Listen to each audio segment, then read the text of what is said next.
The nature of God's kingdom. Synopsis. God's kingdom inverts our expectations and ushers in transformation. Luke 17 to 18 upgrade this notion, revealing how adopting a childlike posture of faith can open us to spiritual renewal. Read Luke 7 to 18. In Luke 17, the Pharisees confront Jesus, asking when the kingdom of God will arrive. To their surprise, Jesus appends the question, declaring that the kingdom is already here. Through a series of parables and teaching moments, he illustrates what the kingdom of God truly looks and feels like. Jesus paints a compelling picture of a kingdom not defined by grand signs of future events, but by the transformative presence of God's reign here and now. Living into this kingdom means inverting our expectations according to the world's standards. The best of us are self-assured and self-sufficient. Yet in Luke 18, Jesus teaches that we must adopt a childlike posture, reliant and trusting upon God to enter the kingdom. Let the children come to me, and do not hinder them, for the kingdom of God belongs to such as these. Truly, I tell you, anyone who will not receive the kingdom of God like a little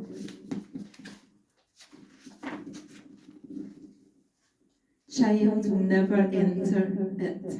Children with their innate trust and dependence on their parents embody the humility and openness required to live in God's kingdom. In other words, embracing a kingdom mindset means acknowledging that we are not in control and submitting ourselves to God's guidance. The posture can be challenging to adopt, standing in stark contrast to conventional notions of control and power. We often seek to manage our lives, meticulously striving to predict what lies ahead and adopting personal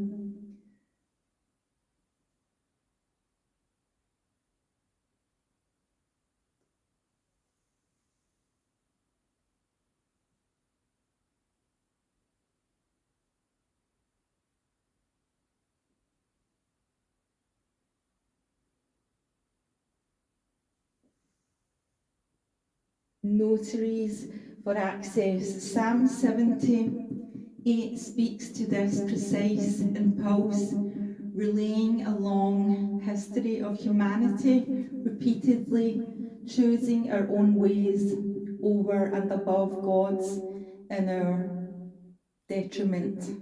When we rely on ourselves instead of relying on God, we miss the kingdom of God being built in us and through us. The parable of the rich ruler likewise reflects the tension between human interests and divine instruction. Jesus emphasizes for difficulty the wealthy face in entering God's kingdom due to their reliance on material wealth. Wealth and power are co-inherently had, but the illusion of control they can cultivate often makes it harder for us to turn to and fully depend on God.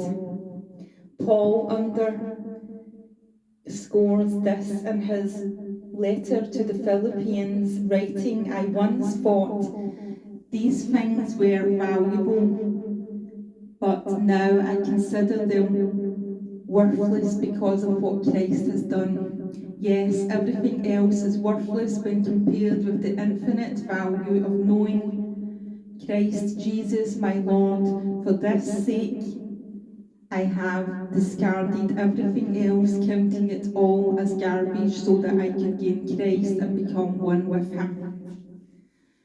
May we meditate to the radical nature of God's kingdom as we study Scripture this week. Are we striving to control every aspect of our lives, or are we looking to God for guidance? The invitation of Jesus moves us to let go of our illusions of control and open ourselves to the transformative power of the kingdom here and now. Let us live in this kingdom with humility, trust, and an open heart, knowing that God is guiding us every step of the way. Now I ask you to reflect with a few questions for today.